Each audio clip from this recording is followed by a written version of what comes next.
itinapon ko ang aking pamilya para sa isang kasinungalingan. Habang nagpapakasa sa si Ivana sa yaman at pekeng pagmamahal sa Maynila, natagpuan ko ang aking mga magulang na nakikipag-agawan sa aso para sa tirang kanin sa isang inabandonang kulungan ng manok. Palamunin lang sila, Jacinto, pabayaan mo na. Ang walang awang binitawan ng babaeng pinakasalan ko. Ngunit tapos na ang aking pagkabulag. Babawiin ko ang lahat. Ngunit paano kung ang mismong batas ay kakampi ng mga demonyo? Bakit ko pa sasagutin ang mga tawag ng mga matatandang yan? Mga linta lang sila na walang ibang ginawa, kundi humingi ng pera. Palamunin. Pabayaan mo silang mabulok doon sa probinsya, asawa ko. Tayo ang mahalaga. Ang tinig na yon ay patuloy na umalingaw-ngaw sa loob ng marang niyang sasakyan ni Jacinto. Nanggaling iyon sa isang lumang voice message na hindi sinadyang naiwan sa telepono ng kanyang asawang si Ivana. Sa kanyang nanginginig na mga kamay ay mahigpit niyang hawak ang isang maliit na kahon na naglalaman ng mamahaling kwintas na diamante. Ang inihanda niyang sorpresa sana para sa kanilang anibersaryo. Ang kislap ng bato sa loob ng kahon ay tila nanlilibak sa kanyang katangahan. Walang luhang pumatak mula sa kanyang mga mata, ngunit pakiramdam niya ay gumuho ang buong mundo sa kanyang paanan. Isang matinding paninikip ang bumalot sa kanyang dibdib na tila ba may malamig na kamay na dumukot sa kanyang puso at pilit itong pinipiga. Ang babaeng pinag-alayan niya ng lahat, ang babaeng pinaniwalaan niyang nagmamalasakit sa kanyang kinabukasan at palaging nagpapaalala na magtipid para sa kanilang pamilya, ay siya palang sadyang nagputol ng nag-iisang tulay na nagdurugtong sa kanyang mga magulang. Ang manibela ng sasakyan ay naging saksi sa kanyang panggigil. Halos bumaon ang kanyang mga kuko sa balat nito.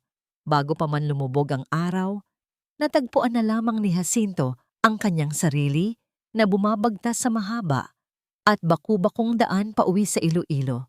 Binaybay niya ang daan na matagal na niyang tinalikuran dahil sa pakiusap ng asawa. Ngunit ang bumungad sa kanya ay hindi ang mainit na yakap ng nakaraan.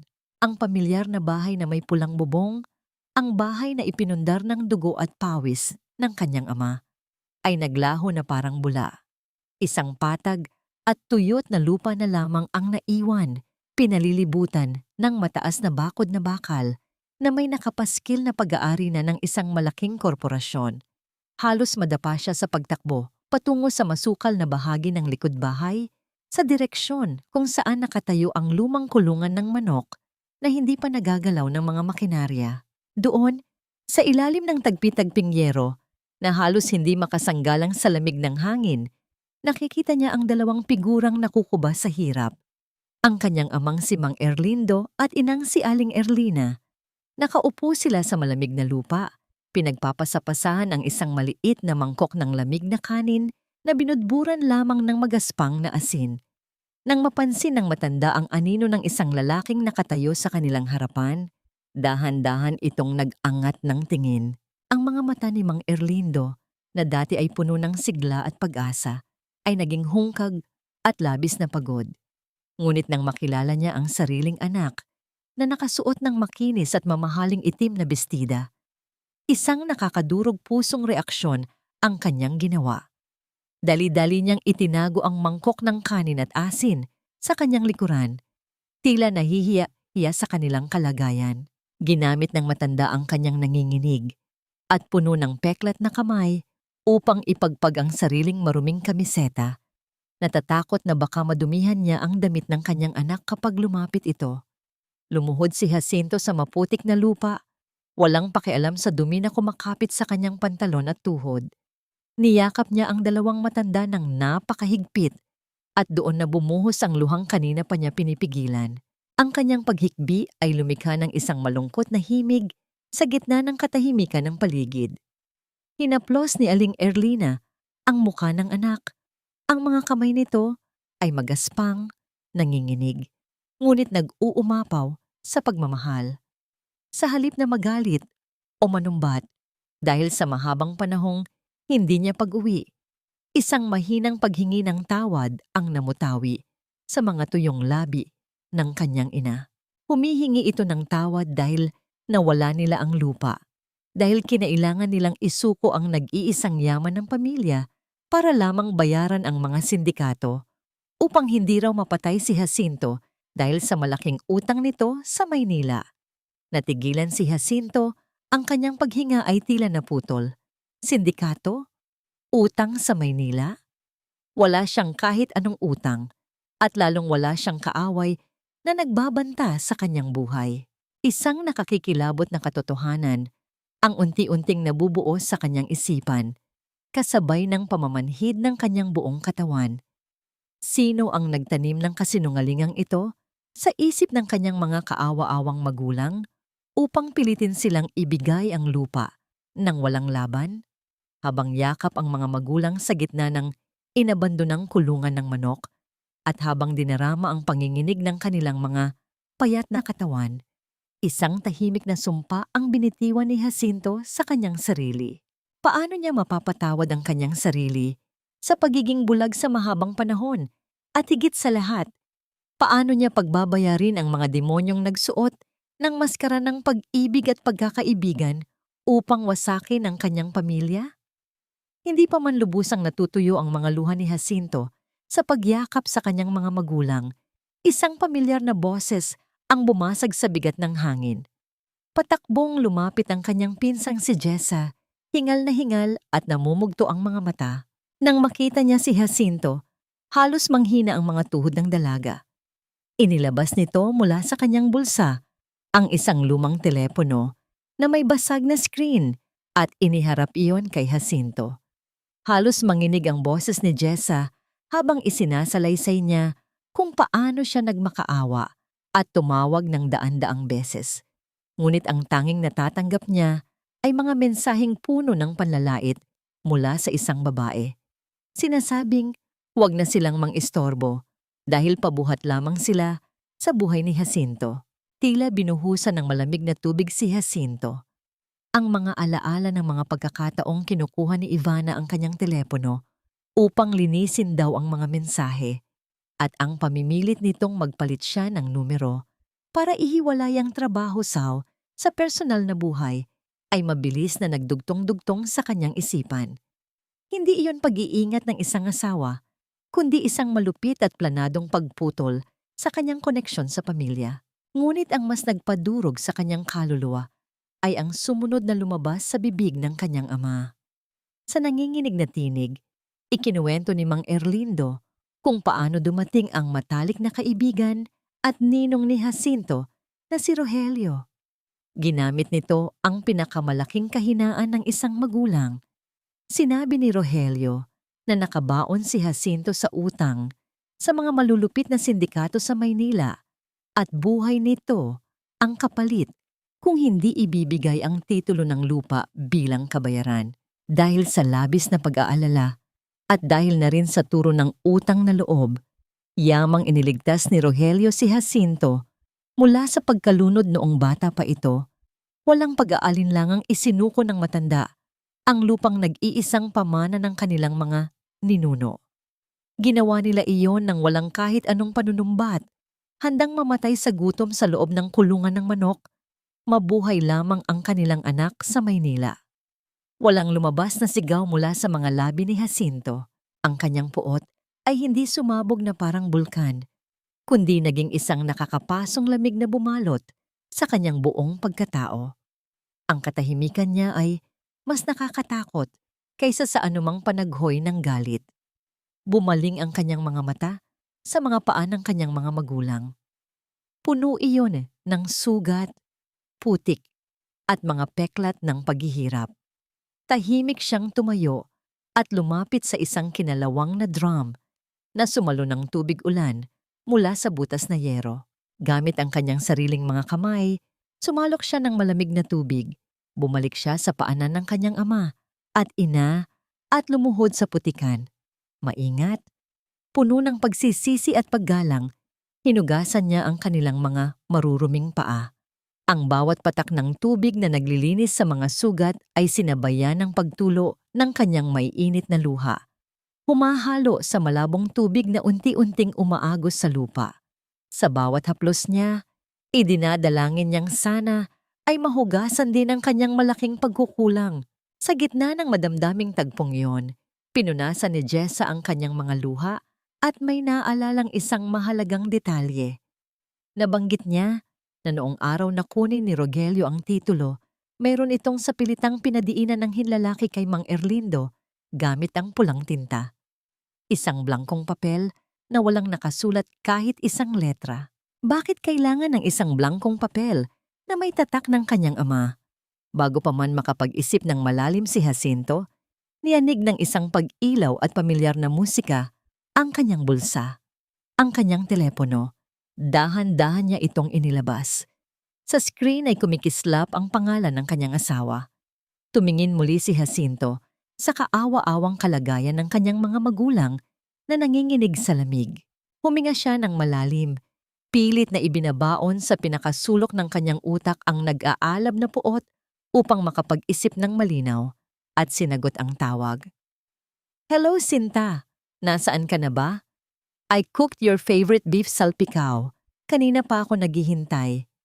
Ang malambing at tila walang muwang na boses ni Ivana ay umagos mula sa telepono na parang isang inosenteng anghel. Isang malamig at walang pusong ngiti ang gumuhit sa mga labi ni Jacinto. "On the way na ako, mahal ko. Medyo na traffic lang," tugon niya, habang ang kanyang mga mata ay nagliliyab sa isang matinding pangakong wawasakin niya ang mismong mundong ginagalawan ng babaeng may matamis na tinig ng isang demonyo. Ang bawat hakbang ni Jacinto papasok sa naglalakihang pintuan ng mansyon ng mga Monteverde ay tila pagtapak sa mga bubog ng kanyang sariling nadurog na pagkatao. Ang pamilyar at matapang na amoy ng mamahaling pabango ni Ivana na humahalo sa halimuyak ng nilutong baka ay tila naging isang laso na nagpabaligtad sa kanyang sikmura. Ang kislap ng malalaking aranya at ang kinis ng marmol na sahig ay isang nakapandidiring kabaligtaran ng putik at kalawang na iniwan niya sa Iloilo. Ilang oras lamang ang nakalipas. Sinalubong siya ni Ivana na may nakapaskil na perpektong ngiti sa mga labi. Suot ang isang manipis at eleganteng kasuotan. Mahigpit siyang niyakap nito. Isinubsob ang mukha sa kanyang dibdib. "Sinta, bakit ngayon ka lang? I was so worried. Namutla ka yata."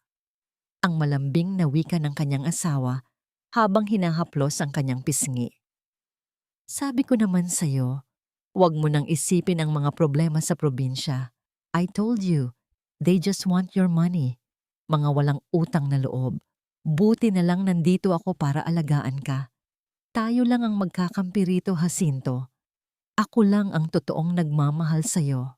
Kinagat ni Jacinto ang loob ng kanyang pisngi hanggang sa malalasahan niya ang sariling dugo upang pigilan ang pag-alingaw-ngaw ng katotohanang gusto niyang isigaw. Ang malamig at matigas na kamao niya sa kanyang tagiliran ay unti-unting lumuwag. Kailangan niyang magsuot ng maskara. Kailangan niyang maging ang mangmang na lalaking hinulma nila para sa kaligtasan ng kanyang pamilya. Ipinilit niya ang isang matamlay na pagtango at niyakap pabalik ang babaeng unti-unting sumisira sa kanyang buhay. Sinabi niyang pagod lamang siya sa mahabang biyahe galing sa isang kliyente sa Karatigbayan.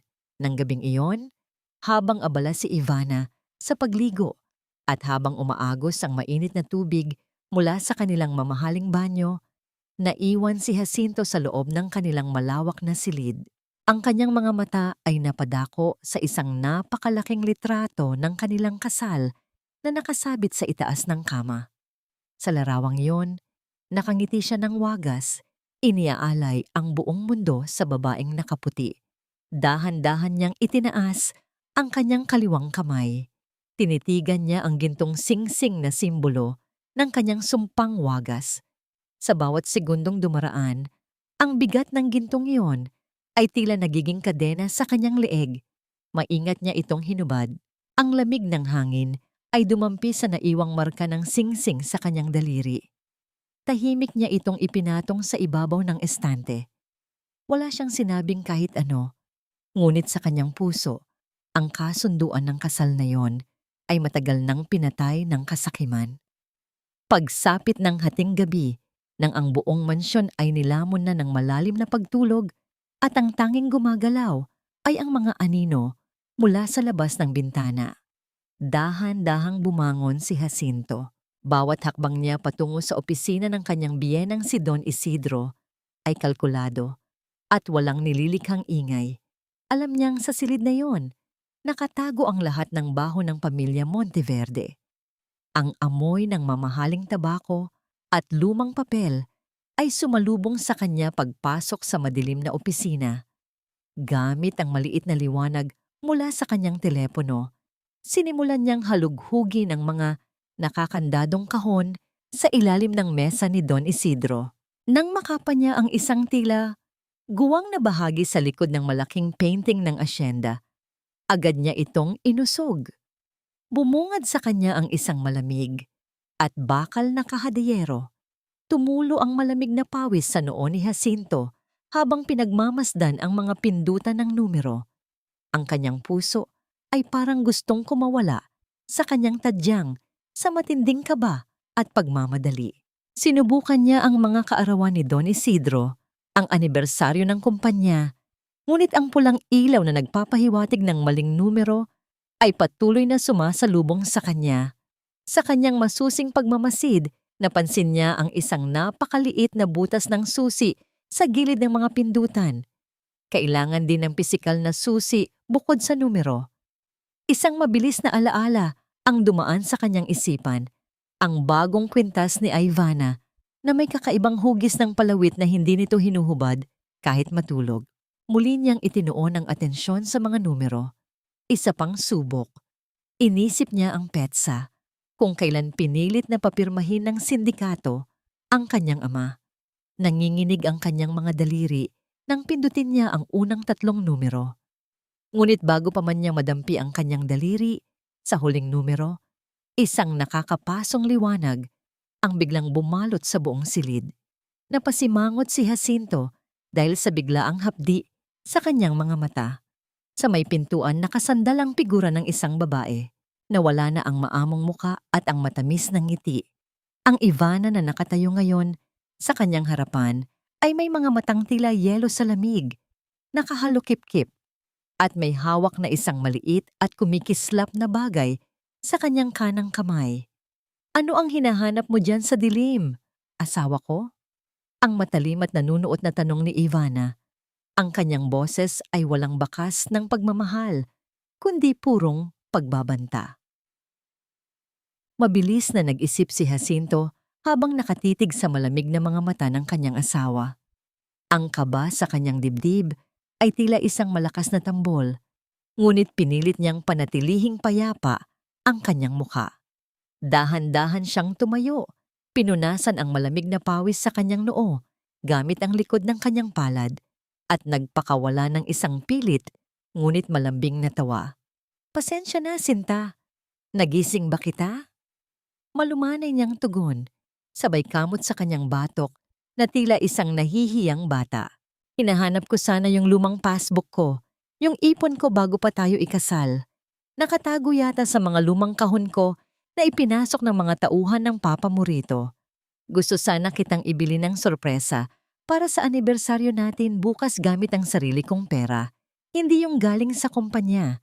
Gusto kong maramdaman mo na kaya kitang buhayin sa sarili kong pagsisikap. Isang mahabang katahimikan ang namayani sa pagitan nila. Ang mapanuring paningin ni Ivana ay naglakbay mula sa mukha ni Jacinto pababa sa kahadeyero bago tuluyang napalitan ng isang matamis at nakakalason ng ngiti. Lumapit ang babae. Inihaplos ang malambot nitong mga kamay sa dibdib ni Jacinto at marahang isinandal ang ulo nito sa kanyang balikat. You're so sweet, asawa ko, pero napakasili mo talaga. Malaming na bulong ni Ivana. Ang tinig ay tila ahas na nakapulupot sa leeg ni Jacinto. Bakit mo pa kailangan ng sarili mong pera? Ang yaman ni Papa ay yaman din natin. Huwag ka nang magpakamartir at mag-isip ng kung ano-ano. Sapat na sa akin na sumusunod ka sa lahat ng gusto ko. Halika na sa taas. Lalamigin ka pa rito. Hinayaan ni Jacinto na akayin siya ng kanyang asawa pabalik sa kanilang marangyang silid. Ngunit sa bawat hakbang nila sa malapad na hagdanan, isang mabigat na desisyon ang nabuo sa kanyang isipan. Hindi na siya maaaring manatili sa mansyong yon. Ang bawat gintong palamuti sa dingding at ang bawat malambot na unan sa kanilang kama ay unti-unting nagiging rehas na bakal na lalamon sa kanya ng buhay. Kapag nalaman ng pamilya Monteverde na alam na niya ang katotohanan, tiyak na susunod siyang ililibing sa limot tulad ng ginawa nila sa kanyang mga magulang. Nang tuluyan ng lamunin ng mahimbing na tulog si Ivana, pagsapit ng madaling araw, tahimik na bumangon si Jacinto. Hinubad niya ang mamahaling padyama na gawa sa seda. Binuksan niya ang pinakasulok na bahagi ng kanyang malaking kabinet at kinuha ang mga natitirang alaala ng kanyang nakaraan. Isang kupas na asul na polo at isang maong na pantalon na may tastas sa laylayan. Ito ang mismong suot niya noong unang tumuntong siya sa Maynila bilang isang hamak na driver. Iniwan niya ang kumikislap na gintong relo sa ibabaw ng mesa. Iniwan niya ang mga credit card at ang susi ng mamahaling sasakyan. Wala siyang dadalhin kahit isang sentimo mula sa mga halimaw na sumira sa kanyang pamilya. Tanging ang kanyang lumang pitaka at ang kanyang telepono lamang ang kanyang ibinulsa. Nang isara niya ang malaking pintuan ng mansyon at salubungin ang malamig na simoy ng hangin sa labas, naramdaman niya ang isang matinding paglaya kasabay ng mabigat na responsibilidad na bumawi sa lahat ng kanyang pagkakamali. Kinabukasan, sa ilalim ng nakakapasong init ng araw, sa isang masikip at maingay na kalye sa Maynila, natagpuan ni Jacinto ang isang lumang gusali. Sa ikalawang palapag nito ay may isang kupas na pintuang salamin na may nakasulat na pangalan ng isang abogado. Pumasok siya sa loob. Ang amoy ng lumang papel at mainit na kape ay sumalubong sa kanya, kasama ang mainit na hangin mula sa isang maingay na bentilador sa kisame. Sa likod ng nagtataasang tumpok ng mga manipestong legal at alikabok, nakaupo ang isang babae, si Attorney Jimena Alcantara. Magulo ang kanyang buhok, may malalalim na itim na marka sa ilalim ng kanyang mga mata na nagpapahiwatig ng kawalan ng tulog, at ang kanyang ekspresyon ay kasing lamig ng yelo. Nang ilahad ni Jacinto ang kanyang layunin at mabanggit ang pangalan ni Don Isidro Monteverde, huminto sa pagsusulat si Jimena. Dahan-dahan nitong ibinaba ang kanyang pluma at tumingin ng diretso kay Jacinto nang may halong pagod at inis. Mr. Javier, alam mo ba kung sino ang binabangga mo? Matigas at walang emosyong wika ni Jimena. Isang pro bono lawyer lang ako na tumutulong sa mga manggagawang hindi nababayaran ng tama. Ang mga Monteverde ay kayang bumili ng mga huwes na parang bumibili lang ng candy sa tindahan. Hindi ako naghahawak ng kasong kalaban ang mga higante. Wala akong oras para magpatiwakal.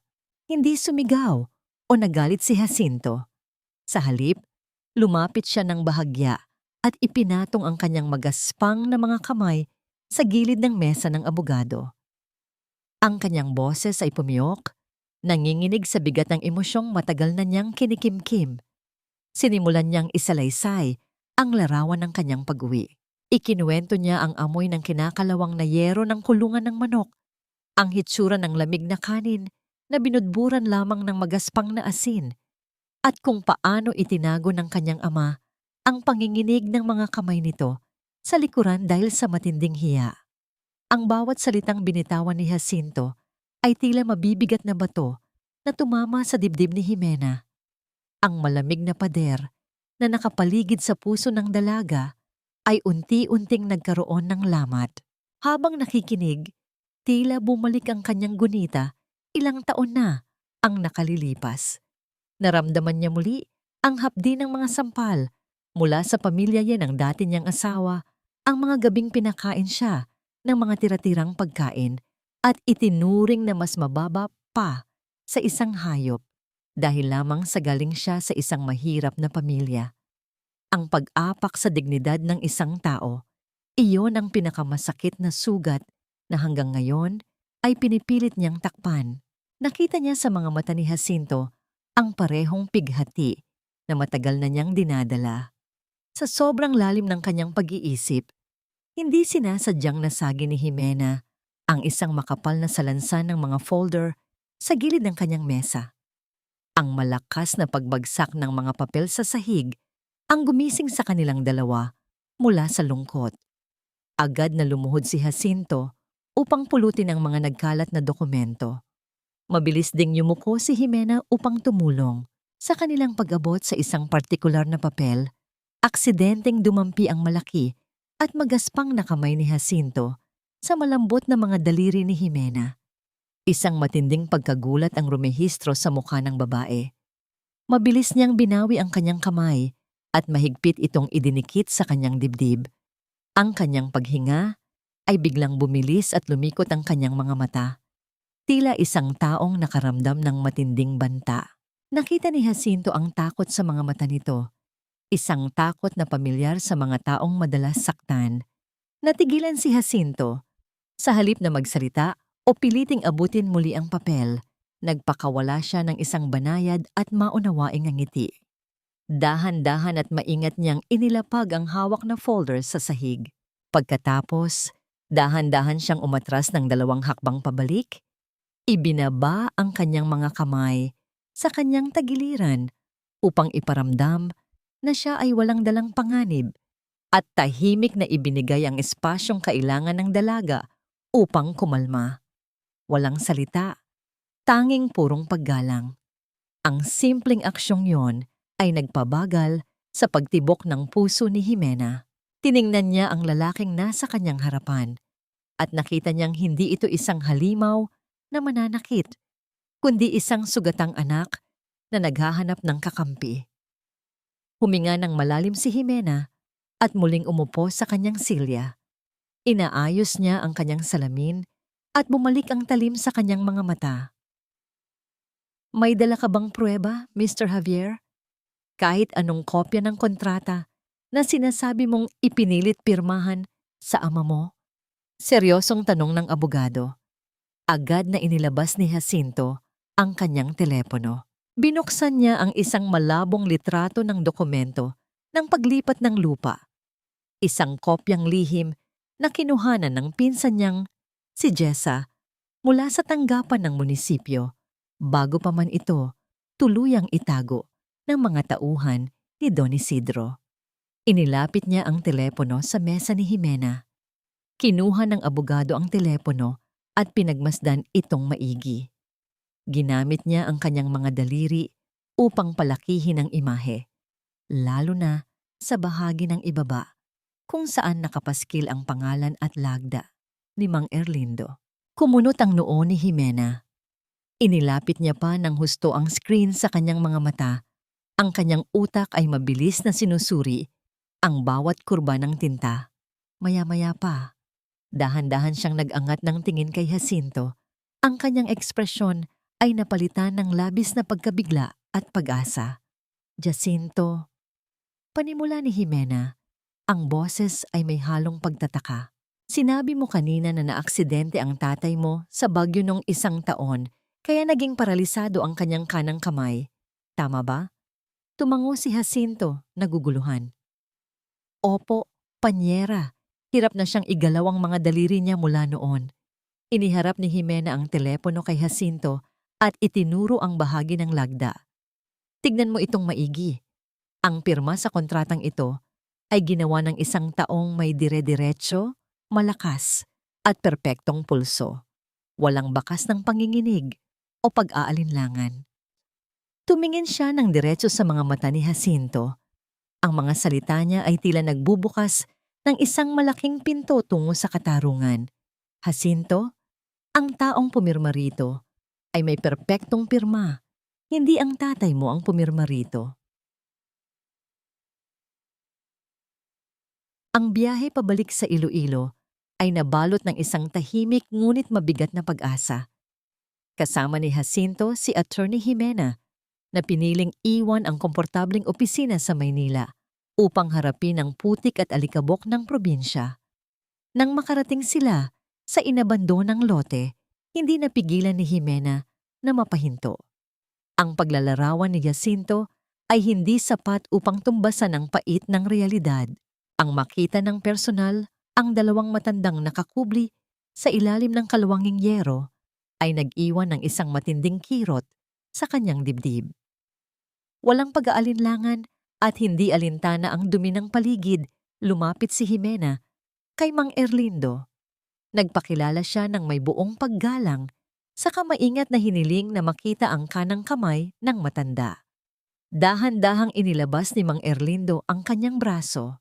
Ang mga daliri ni Jimena ay maingat na sumipat sa matigas, nakabaluktot, at halos hindi na maigalaw na mga kasukasuan. Habang nakatitig si Jacinto sa pilay na kamay ng kanyang ama, tila bumalik ang kanyang gunita sa isang malakas na bagyo noong nakaraang taon. Sa mismong araw na humahagupit ang hangin at ulan sa kanilang bayan, sa mismong oras na bumagsak ang mabigat na haligi ng kanilang bahay at dumagan sa kanang braso ni Mang Erlindo, habang pilit nitong isinisalba ang kanilang mga kagamitan, si Jacinto ay nasa isang marangyang hotel sa Europa. Hawak niya ang isang silyado at mamahaling alak. Nakangiti habang nakikinig sa kasinungalingan ni Ivana na nagsabing mas makabubuting patayin niya ang kanyang telepono upang ma-enjoy nila ang kanilang bakasyon. Ang alaalang iyon ay isang matulis na patalim na patuloy na humihiwa sa kanyang budhi. Pinabayaan niya ang kanyang ama sa oras ng kamatayan para lamang magpakasaya sa kasinungalingan. Nabalik lamang ang diwa ni Jacinto mula sa pag-uusig ng sariling budhi nang marinig niya ang mahinang boses ng kanyang ina. Lumapit si Aling Erlina na may dalang isang lumang mangkok na may pingas sa gilid. Laman nito ay mainit na lugaw na walang ibang sahog kundi kaunting asin at toyo.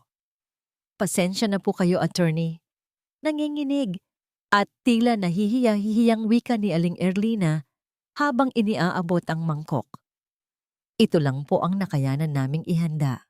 Baka po hindi sanay ang sikmura nyo sa mga ganitong pagkain. Inabot ni Jimena ang mangkok gamit ang kanyang dalawang kamay. Mainit ito, ngunit hindi niya ininda. Tiningnan niya ang matanda, pinalambot ang kanyang matatalim na mata at ngumiti ng napakatamis. Walang kaarte-arte, sinimulan niyang kainin ang lugaw. Simot hanggang sa kahuli-hulihang butil ng kanin. Napakasarap po, Aling Erlina, malambing na tugon ni Jimena habang inilalapag ang walang laman na mangkok. Pangako po, matagal na akong hindi nakakatikim ng ganitong luto na parang may yakap ng isang ina. Maraming salamat po. Hindi napigilan ni Aling Erlina ang pagtulo ng kanyang mga luha. Sa mahabang panahon, simula nang itaboy sila at ituring na parang mga asong gala ng mga taong kinikilala nilang kaibigan, ito ang unang pagkakataon na may isang taong galing sa mataas na antas ng lipunan ang nagpakita sa kanila ng purong paggalang at pagpapahalaga. Sa isang sulok, nakamasid lamang si Jacinto. Ang kanyang puso ay tila nakaramdam ng isang mainit na haplos. Ang pagiging totoo ni Jimena, ang kawalan nito ng pag-iinarte sa kabila ng estado nito sa buhay ay nagtanim ng isang malalim na paghanga sa kanyang pagkatao.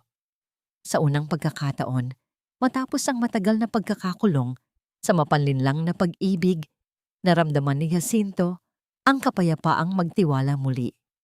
Bumalik ang usapan sa aspetong legal nang ilabas ni Jimena ang kanyang maliit na kwaderno.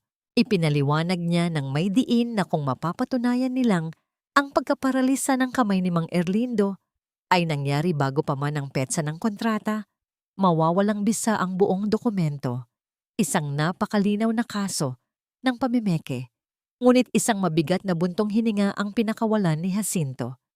Ipinagtapat niya ang natuklasan ni Jessa ilang linggo na ang nakararaan. Sinubukan na nilang kunin ang medikal na record ng kanyang ama sa maliit na klinika ng kanilang baryo, ngunit laking gulat nila nang sabihin ng nagbabantay na nawawala ang eksaktong pahina ng logbook para sa buwang iyon. Tila may isang malakas na kamay na maagang naglinis sa mga bakas ng kanilang krimen. Kumunot ang noo ni Jimena. Pilit pinag-iisipan kung sino ang maaaring kumuha ng dokumento at kung saan ito maaaring nakatago. Nang biglang magbago ang ihip ng hangin, mula sa malayo, nagsimulang yumani ang lupa sa kanilang mga paanan. Ang mahina, ngunit mabigat na panginginig ng lupa ay sinundan ng isang malalim at ritmikong tunog ng mga naglalakihang makinarya. Ang buong paligid ay unti-unting napuno ng itim na usok mula sa tambutso ng isang dambuhalang sasakyang pangwasak na gumugulong papasok sa bakuran. Bumukas ang pinto ng isang kasunod na sasakyan at bumaba ang isang lalaking may nakakainsultong ngiti. Si Rogelio. Sa likod niya ay mga kalalakihang may hawak na mabibigat na maso at mahahabang bakal.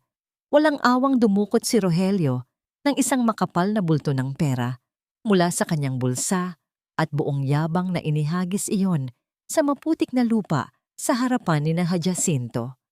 Tapos na ang palugit na ibinigay ko sa inyo, mga patay gutom. Umalingaw-ngaw ang boses ni Rogelio, puno ng kayabangan at kawalan ng kaluluwa. Itinuro niya ang kinalawang na yero sa likuran nila. Gibain ang kulungan ng manok na yan, walang ititirang nakatayo.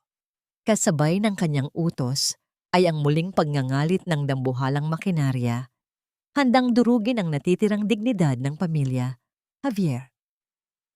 Ang bawat pag-ikot ng malalaking gulong na bakal ng dambuhalang makinarya ay nagpapadala ng matinding panginginig sa ilalim ng kanilang mga paa.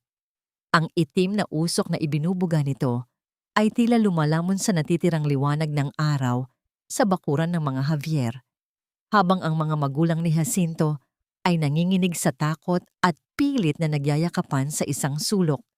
Isang matapang na hakbang ang pumunit sa katahimikan ng namumuong panganib. Hindi tumakbo si Jacinto. Naglakad siya ng may mabigat at buong paninindigan. Sinalubong ang malamig na hangin na may dalang alikabok at tumayo ng tuwid sa mismong harapan ng matalim at dambuhalang asero ng sasakyang pangwasak. Tila siya isang matigas na pader na gawa sa bato na hindi kayang tibagin ng kahit anong bagyo. Umalis ka dyan, Jacinto. Huwag kang magpakabayani sa lupang hindi na inyo. Ang mayabang na sigaw ni Rogelio mula sa unahan ng mga tauhan nitong may hawak na maso at mahahabang kahoy. Kung ayaw mong isama kita sa pagdurog ng basurang kulungan na yan, tumabi ka. Hindi natinag ang binata. Ang kanyang mga mata ay nagliliyab sa isang uri ng galit na hindi naghahanap ng dugo, kundi naghahanap ng hustisya. Binenta mo ang kaluluwa mo sa demonyo. Ninong Rogelio, malamig ngunit bumaon na wika ni Jacinto. Ang bawat salita ay may diin ng matinding pagkadismaya. Ginamit mo ang salitang utang na loob. Ginamit mo ang pagmamahal ng isang ama sa kanyang anak para pilitin silang isuko ang nag-iisang yaman nila. Ganyan ba ang sukli mo sa mga taong nagturing sa iyo na parang tunay na kapatid? Namula ang mukha ni Rogelio dahil sa tinurang iyon. Sa halip na makonsensya na naig ang kanyang kayabangan, itinaas niya ang kanyang kamay at sumenya sa kanyang mga tauhan na sumugod. Isang malaking lalaki ang mabilis na humakbang pasulong. Inihampas ng paitaas ang makapal na kahoy na hawak nito, hindi patungo kay Jacinto, kundi patungo sa matandang si Mang Erlindo na pilit na lumalapit upang ilayo ang kanyang anak. Sa isang iglap, naging mabilis si Jacinto. Sinalo niya ang buong puwersa ng paparating na hampas. Iniharang niya ang kanyang sariling balikat upang protektahan ang kanyang ama. Isang malalim at pigil na daing ng sakit ang kumawala sa kanyang mga labi nang tumama ang matigas na kahoy sa kanyang buto. Ngunit hindi siya natumba. Hindi siya gumanti ng suntok. Nanatili siyang nakatayo, ang kanyang mga mata ay nanlilisik at nakatitig ng diretso sa kaluluwa ng taong nanakit sa kanya. Ang lalaking may hawak ng kahoy ay kusa at dahan-dahang napaurong. Biglang binalot ng matinding takot sa nakikitang tapang sa mga mata ni Jacinto. Isang tapang ng isang anak na handang mamatay para sa kanyang pamilya. Subukan ninyong ihakbang ang mga paa ninyo ng isa pang beses at sinisiguro kong sa malamig na rehas kayo matutulog ngayong gabi. Ang matapang na tinig na yon ay hindi nanggaling kay Jacinto. Nagmula iyon kay Attorney Jimena na ngayon ay humakbang pasulong, inaayos ang kanyang salamin at taas noong hinarap ang mga armadong kalalakihan. Mula sa kanyang pitaka ay inilabas niya ang kanyang matigas na identification card bilang isang miyembro ng bar at itinaas iyon upang makita ng lahat. I am Attorney Jimena Alcantara at bilang legal na kinatawan ng pamilya Javier, tinatanong ko kayo, nasaan ang court order ninyo? Matalim na tanong ni Jimena. Ang kanyang taglish ay nag-uumapaw sa autoridad na hindi pwedeng baliwalain. Wala kayong maipakita ano? Dahil ang ginagawa ninyo ngayon ay isang malinaw na paglabag sa batas. Illegal na demolisyon, grave coercion at trespassing. Kayo. Itinuro niya ang mga tauhan ni Rogelio na ngayon ay nag-aalangan na. Bayaran lang kayo kapag itinuloy ninyo yan. Kayo ang makukulong ng 6 na taon. Tingin niyo ba tutulungan kayo ng nag-utos sa inyo kapag nasa loob na kayo ng selda? Nabulag kayo sa barya, pero kalayaan niyo ang magiging kapalit. Nagkatinginan ang mga tauhan. Ang ilan sa kanila ay dahan-dahang ibinaba ang kanilang mga hawak na maso at kahoy. Wala silang laban sa batas, lalo na kung ang kaharap nila ay isang abogadong hindi kinikilabutan sa kanilang mga banta. Nanginig sa matinding inis si Rogelio. Sinubukan niyang sigawan ang kanyang mga tauhan na ituloy ang trabaho, ngunit wala na ni isa ang gustong sumunod. Nang mapagtanto niyang wala na siyang kontrol sa sitwasyon, padabog siyang tumalikod. Hindi pa tayo tapos, Jacinto. Babalikan ko kayo. At sa susunod, wala nang batas na makakapigil sa amin. Nagbabantang wika ni Rogelio bago tuluyang sumakay pabalik sa sasakyan kasama ang kanyang mga bahagbuntot na tauhan. Nang tuluyan ng maglaho ang usok at ingay ng mga umaalis na makinarya, binalot ng malalim na paghinga ang buong paligid. Napahagulgol si Aling Erlina at niyakap ng mahigpit ang duguang balikat ng kanyang anak. Ngunit ang mga luha nila ngayon ay hindi na luhang dulot ng matinding takot, kundi mga luha ng labis na pagmamalaki. Ang kanilang munting Jacinto na umalis ng walang muwang sa mundo ay nagbalik bilang isang matibay na haligi na handang saluhin ang lahat ng bagyo para sa kanila. Habang pinapakalma ng matatanda ang kanilang mga sarili, lumingon si Jacinto kay Jimena. Sa sandaling iyon, napagtanto niya ang isang napakahalagang bagay. Ang pinakamatulis na sandata laban sa mga halimaw ng lipunan ay hindi ang dahas, kundi ang katotohanan at ang batas. At ang babaeng nakatayo sa kanyang harapan, ang perpektong nagdadala ng sandatang iyon. Lumapit si Jacinto kay Jimena. Napansin niya ang mga paboritong sapatos nitong may mataas na takong na ngayon ay nabalot na ng makapal at siksik na putik dahil sa pagtayo nito sa maputik na lupa upang ipagtanggol sila. Walang pag-aalinlangan. Kinuha ni Jacinto ang malinis na panyo mula sa kanyang bulsa, lumuhod sa harapan ng abogado at maingat na pinunasan ng dumi na kumapit sa sapatos nito. Ang kanyang kilos ay napakalambot, puno ng purong paggalang at pagpapasalamat. Salamat, Panyera. Pabulong ngunit malalim na wika ni Jacinto habang nakatingala kay Jimena. Iniligtas mo ang buhay ng pamilya ko ngayon. Utang ko sa iyo ang natitira naming dangal. Isang matinding pag-init ang naramdaman ni Jimena sa kanyang mga pisngi. Ang puso niyang matagal nang natutulog sa yelo ay biglang nagising at tumibok ng mabilis. Hindi siya sanay na pinagsisilbihan at tinatrato ng may nitong klaseng pag-iingat. Mabilis niyang iniwas ang kanyang paningin, pinipilit itago ang pamumula ng kanyang mukha. Bagaman ang maliit na ngiti sa kanyang mga labi ay hindi niya mapigilan. Titrabaho ko yan, Jacinto. Tumayo ka na dyan. at baka may makakita pa sa atin. Samantala, habang unti-unting sumisilip ang liwanag ng pag-asa sa Iloilo, isang madilim na plano ang unti-unting nabubuo sa isang malamig at eksklusibong opisina sa Maynila. Nakaupo si Don Isidro sa kanyang marangyang silya. Hawak ang telepono sa tapat ng kanyang tainga. Ang kanyang mukha ay hindi mababakasan ng kahit anong emosyon habang kinakausap ang isang taong hindi nakikita sa kabilang linya. Gusto kong alamin mo ang lahat ng sikreto at nakaraan ng isang abogadong nagngangalang Jimena Alcantara. Hanapan mo ng butas. At kung walang butas, gawan mo ng paraang manahimik siya ng tuluyan. Walang kahit sinong pwedeng humadlang sa proyekto ko. Bumalik ang diwa ni Jacinto nang biglang yumanig ang telepono sa loob ng kanyang bulsa. Kinuha niya ito at tiningnan ang screen. Ang pangalan ni Don Isidro Monteverde ang nagkislap sa dilim.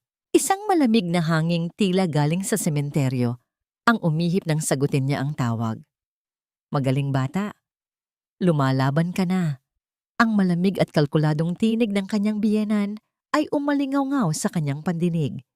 Pero hanggang kailan mo kayang saluhin ang mga bato? Magkita tayo ngayong gabi sa lumang restaurant sa bayan. Mag-isa ka lang.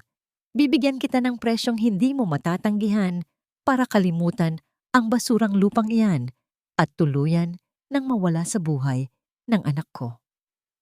Ang malamig na hangin na nagmumula sa mga lagusan ng isang eksklusibong restaurant sa bayan ay tila hindi sapat upang palamigin ang nagbabagang tensyon sa pagitan ng dalawang lalaking magkaharap sa isang sulok na mesa. Nakasuot si Don Isidro ng isang makinis at mamahaling kulay abong sako. Ang bawat hibla nito ay sumisigaw ng kapangyarihan at yaman.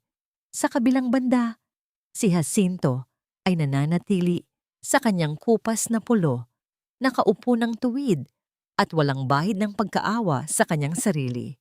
Sa pagitan nila ay isang maliit na piraso ng papel na madalas nagiging dahilan ng pagkasira ng mga pamilya. Isang tseke na may nakasulat na 50 milyong piso. Take it, Jacinto. That is more than enough para iyahon sa putik ang mga magulang mo. Ang puno ng kayabangan at pambabastos na wika ni Don Isidro habang marahang itinutulak ang tseke palapit sa binata gamit ang dulo ng kanyang daliri. Pirmahan mo ang annulment papers at ang deed of sale. Kalimutan mo na ang kapirasong lupang yon dahil you do not belong in our world anyway. Binibigyan kita ng pagkakataong umalis ng may dangal at may laman ng bulsa. Bago pa man makasagot si Jacinto, isang pamilyar na halimuyak ng mamahaling pabango ang sumakop sa kanyang pangamoy. Mula sa kanyang likuran, lumapit si Ivana. Isinandal ng babae ang kanyang mga malalambot na kamay sa balikat ng kanyang asawa. Ang mukha nito ay nagpapakita ng isang pekeng pag-aalala na nakakapandiri kung alam mo lamang ang madilim na katotohanan. Sinta, pakinggan mo si Papa. Ginagawa lang namin ito para sa ikabubuti nating lahat. Malamig ngunit nakakalasong bulong ni Ivana. Ang mga kuko nito ay bahagyang bumaon sa balikat ni Jacinto na tila nagmamarka ng teritoryo. Kunin mo na ang pera. Ibibigay mo sa mga matatanda para makapagpagamot sila. Tapos, magsimula tayo ulit. Tayong dalawa. Sa ibang bansa. Ako pa rin ang asawa mo, Jacinto. Mahal na mahal kita at ayaw kitang nakikitang nahihirapan ng ganito. Ibinaba ni Jacinto ang kanyang paningin sa tseke. 50 milyon. Sa mata ng isang pangkaraniwang tao, isa itong tiket patungo sa paraiso. Ngunit sa isipan ni Jacinto, ang mga numerong nakasulat doon ay nag-anyo, bilang malalamig na butil ng kanin at magaspang na asin na pinaghatian ng kanyang mga magulang sa loob ng isang madilim na kulungan ng manok. Kumuyom ang kanyang mga kamao sa ilalim ng mesa. Walang halaga ng salapi sa mundong ito ang makakatumbas sa dangal na inagaw nila mula sa kanyang ama at ina. Ang pera ay papel lamang, ngunit ang pamilya ay dugo. sakripisyo at buhay. Pinilit ni Jacinto na palambutin ang kanyang mukha, nagkunwaring naguguluhan at unti-unting natutukso sa alok. Dahan-dahan niyang inilipat ang kanyang kamay sa gilid ng mesa. Pasimpleng kinakapa ang ilalim na bahagi nito kung saan niya idinikit ang isang napakaliit na recording device na ipinagkatiwala ni Attorney Jimena bago siya umalis. Kailangan niyang paaminin ang matanda habang mainit pa ang yabang nito. 50 milyon, panimula ni Jacinto, ang boses ay sadyang pinahina upang magmukhang talunan at nawawala ng pag-asa. Malaking pera nga ito, Don Isidro. Sapat na para mabuhay kami ng tahimik at hindi na manggulo sa inyo. Pero bago ko pirmahan ang kahit ano, may gusto lang akong malinawan. Bakit si Ninong Rogelio pa ang ginamit ninyo? Sa dami ng tao sa baryo namin, bakit ang matalik pang kaibigan ng tatay ko ang binayaran ninyo para mang-ipit sa kanila? Isang mapangutyang nangiti ang gumuhit sa mga labi ni Don Isidro. Ang labis na pagtitiwala sa sarili ng matanda at ang pagtingin nito kay Jacinto bilang isang mangmang na taga-probinsya ang nagtulak sa kanya sa bitag. Everybody has a price, Jacinto, lalo na ang mga patay gutom mong kababaryo. Pagmamalaki ng matanda, tuwang-tuwa sa pag-aakalang nanalo na siya sa larong ito. 500,000 lang ang katapat ng konsensya ng Ninong Rogelio mo at siya ang pinakamadaling paraan dahil bulag na bulag ang tatay mo sa utang na loob na hindi niya mabayaran. Isang simpleng pananakot lang tungkol sa buhay mo sa Maynila. Ibinigay na agad ang titulo dahil natakot ang matanda. Ganun lang kadali paikutin ang mga mahihirap. Nakuhanan na ang ebidensya. Ang bawat salita ng pag-amin ay malinaw na nai-record sa maliit na aparato sa ilalim ng mesa. Sa di kalayuan, hindi napansin ni na Don Isidro at Ivana ang isang lalaking nakauniforme ng waiter na pabalik-balik sa pagpupunas ng katabing mesa. Ang mga mata ng waiter na ito ay matalim na nakamasid sa bawat galaw sa kanilang pwesto. Tila naghihintay ng tamang senyales na hindi pa maipaliwanag ni Jacinto. Tumayo si Jacinto, maingat na inilagay ang tseke sa loob ng kanyang bulsa bilang bahagi ng pagpapanggap. Kailangan na niyang makaalis upang madala ang recording kay Jimena para maihain na ang formal na kaso kinabukasan. Nagpaalam siya ng maayos, ipinangakong ibibigay ang mga pirmadong dokumento sa opisina ng matanda kinaumagahan. Ngunit bago pa siya makahakbang palayo sa kanilang mesa, humarang si Ivana. Isang matamis at mahigpit na yakap ang iginawad ng babae sa kanya. Ipinulupot ni Ivana ang kanyang mga braso sa leeg ni Jacinto. Idinikit ang sariling dibdib sa dibdib ng kanyang asawa upang iparamdam muli ang kanyang kapangyarihan at pag-aari. Sa kalagitnaan ng mapanlinlang na yakap na ito, dahan-dahang dumausdos ang kanang kamay ni Ivana pababa sa kwelyo ng polo ni Jacinto upang ayusin sana ang gusot nito. Biglang tumigil ang paghinga ng babae. Ang kanyang manipis na daliri ay nakakapa ng isang matigas, maliit at kwadradong bagay na nakadikit sa panloob na tela ng damit ni Jacinto malapit sa kanyang puso. Ito ang pangalawang recording device na maingat na inilagay ni Jimena bilang reserba sakaling mabigo ang una. Dahan-dahang lumayo si Ivana mula sa pagkakayakap. Ang matamis at nagmamakaawang ngiti sa kanyang mga labi ay mabilis na naglaho at napalitan ng isang nakapangingilabot na lamig. Ang kanyang mga mata ay nanlilisik, puno ng puot at pagkatuklas, habang nakatitig ng tuwid sa dibdib ni Jacinto. Jacinto? Ang boses ni Ivana ay tila isang ahas na handang tumuklaw sa pinakamahinang bahagi ng kanyang biktima. Ano itong matigas na bagay na nakadikit sa damit mo? Ang matamis na ngiti sa mga labi ni Ivana ay biglang napunit. Tila isang manipis na maskarang nahulog sa lupa. Ang kanyang mga daliri na kanina ay marahang humahaplos sa kwelyo ni Jacinto ay biglang naging matigas at marahas na hinila ang panloob na tela ng polo ng kanyang asawa. Isang maliit at itim na aparato ang lumantad sa ilalim ng maliwanag na ilaw ng restaurant. Isang malakas at mahapding palad ang buong lakas na idinapo ni Ivana sa pisngi ni Jacinto. Ang tindi ng sampal na yon ay nag-iwan ng pamamanhid na umabot hanggang sa kanyang panga, ngunit mas masakit ang katotohanang tuluyan nang nabunyag ang kanyang plano. Hindi nag-aksaya ng panahon ng babae. Walang awang hinablot ni Ivana ang aparato, inihagis sa sahig, at buong diin na inapakan ng kanyang matulis at mamahaling takong hanggang sa magkadurog-durog ang plastik at kawad nito. Hayop ka! Akala mo ba maiisahan mo kami? Ang boses ni Ivana ay naging matinis, puno ng nakakapasong puot at pandidiri. Wala na ang maamong tinig ng isang asawa. Kinupkop kita mula sa putikan, binihisan at binigyan ng pangalan, tapos ito ang isusukli mo sa akin? Isa kang walang utang na loob, na patay gutom. Nawala ang pekeng ngiti ni Don Isidro. Sa isang kumpas ng kanyang kamay, dalawang malalaking lalaking nakasuot ng itim na uniforme ang mabilis na lumapit at mahigpit na hinawakan ang magkabilang braso ni Jacinto. Wala siyang laban sa puwersa ng mga ito. Walang kahirap-hirap na kinapa ng mga tauhan ang ilalim ng mesa at natagpuan ang unang recording device na itinago ni Jacinto kanina. Ibinigay nila ito sa matanda. Walang emosyong dinurog ni Don Isidro ang ebidensya sa loob ng kanyang nakakuyom na kamao. Masyado kang nagmamadaling lumipad, Jacinto, kaya nakalimutan mong sa akin ang hawla. Malamig na wika ni Don Isidro, ang mga mata ay nanlilisik sa kayabangan. Isang senyas lamang at kinaladkad ng mga tauhan si Jacinto palabas ng restaurant. Itinapon siya sa malamig at madilim na semento ng kalsada na parang isang basahan. Iniwan siya roong walang kalaban-laban, habang ang sasakyan ng mga Monteverde ay mabilis na lumisan.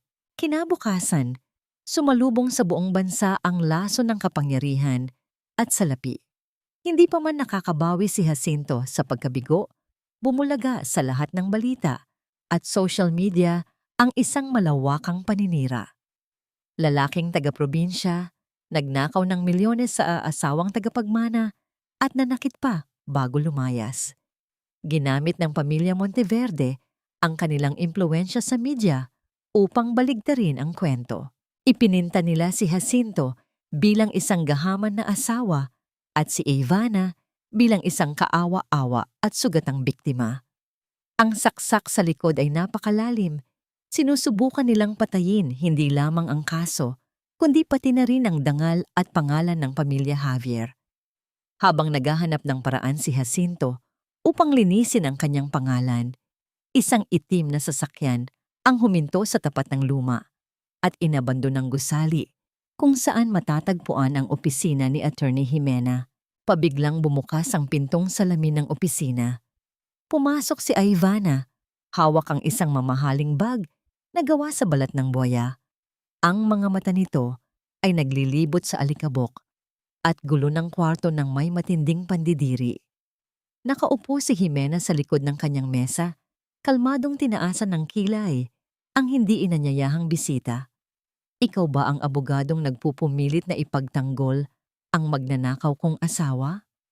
Pambungad ni Ivana, ang tinig ay matalim at puno ng insulto. Lumapit siya sa mesa ni Jimena at ipinatong ang magkabilang kamay rito. Anong tingin mo sa sarili mo? Isang bayani na magliligtas sa mga mahihirap? Hindi natinag si Jimena. Dahan-dahan siyang tumayo. Inayos ang kanyang salamin. Wala akong oras sa mga taong sanay bumili ng katotohanan. Kung nandito ka para takutin ako, nagkakamali ka ng pinuntahan, Mrs. Monteverde. Ngunit isang demonyong nangiti ang sumilay sa mga labi ni Ivana. Lumapit siya ng isa pang hakbang.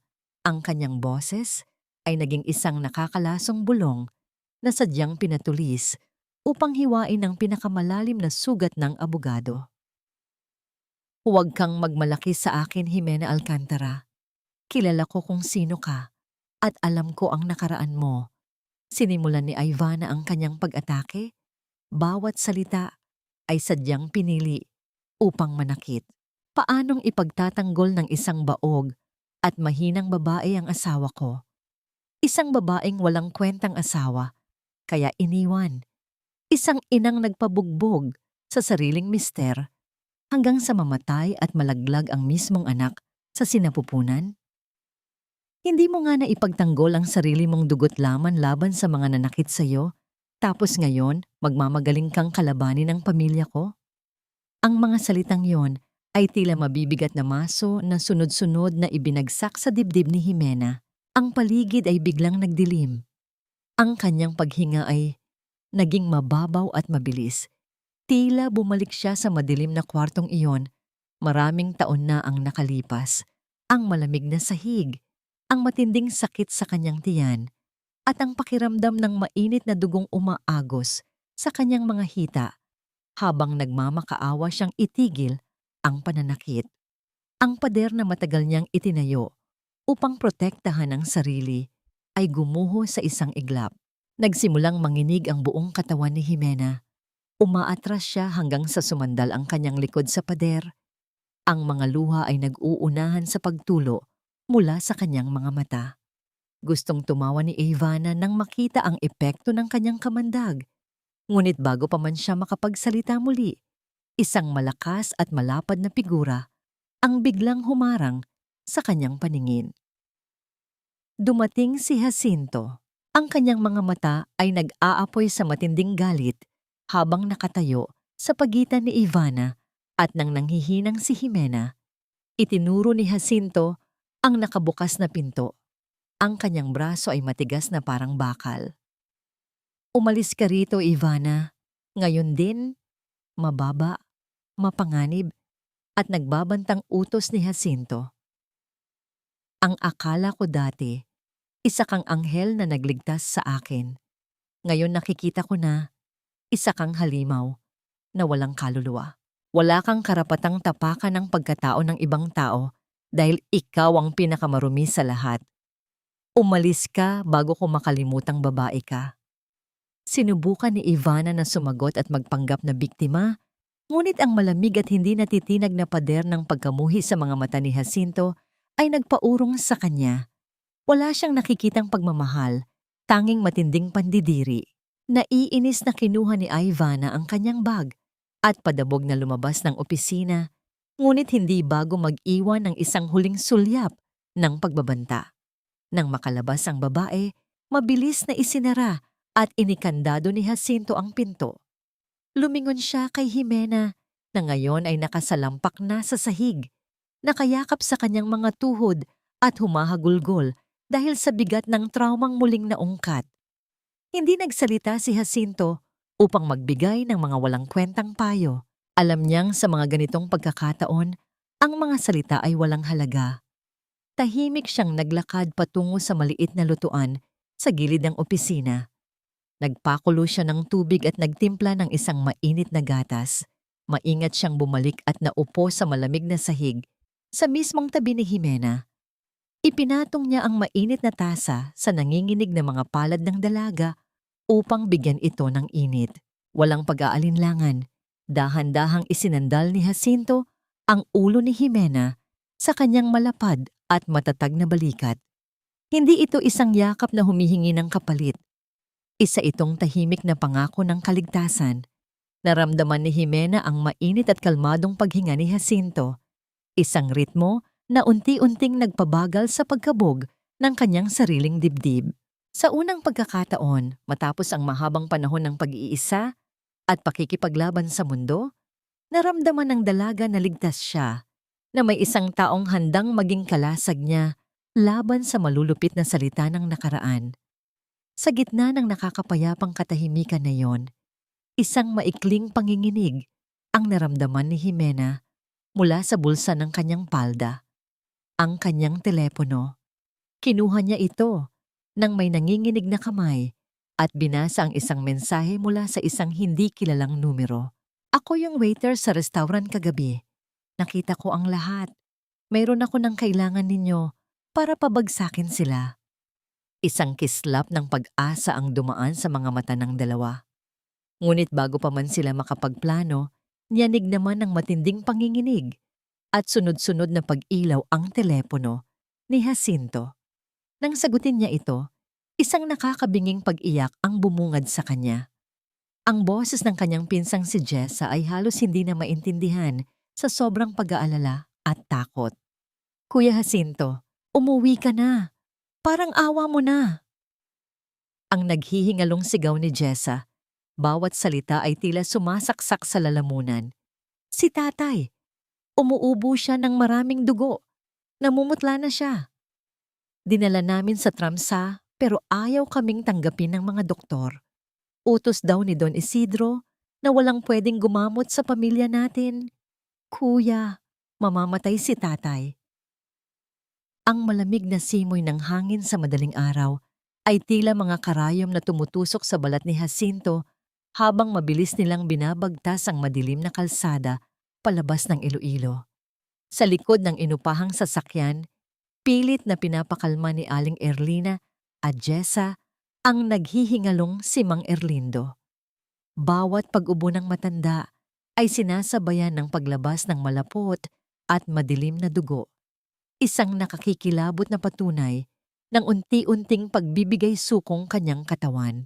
Dahil sa malupit na utos ni Don Isidro, walang kahit isang lokal na klinika ang nangahas na tumanggap sa kanila. Ngunit hindi sumuko si Jimena. Ginamit ng abogada ang lahat ng kanyang koneksyon sa batas at mga dating kakilala upang maipasok ang matanda sa isang tagong pribadong ospital sa kabilang probinsya, malayo sa mahabang galamay ng mga Monteverde. Pagdating sa ospital, mabilis na isinugod ng mga narsi, Mang Erlindo, sa loob ng emergency room.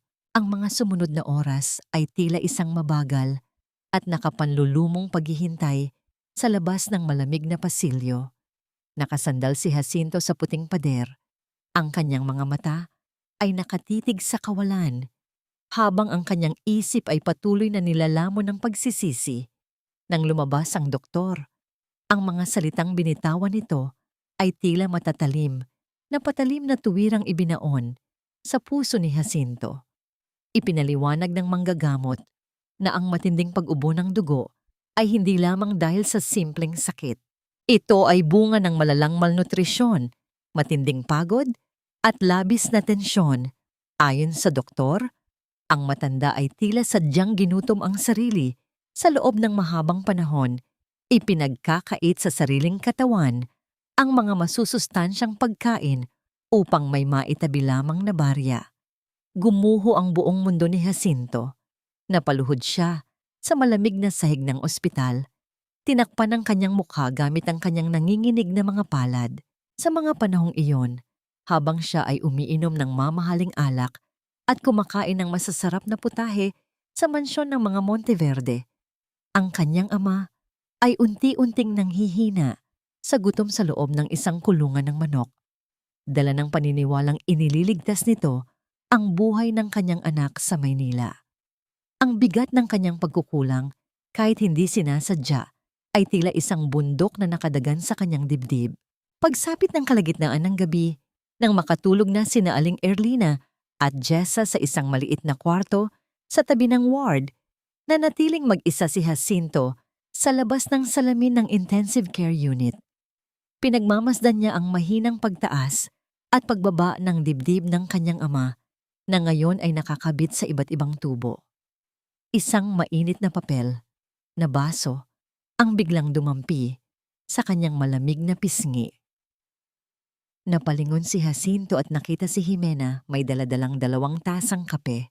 Umupo ang dalaga sa tabi niya, hindi alintana ang lukot na damit at ang pagod sa sariling mga mata.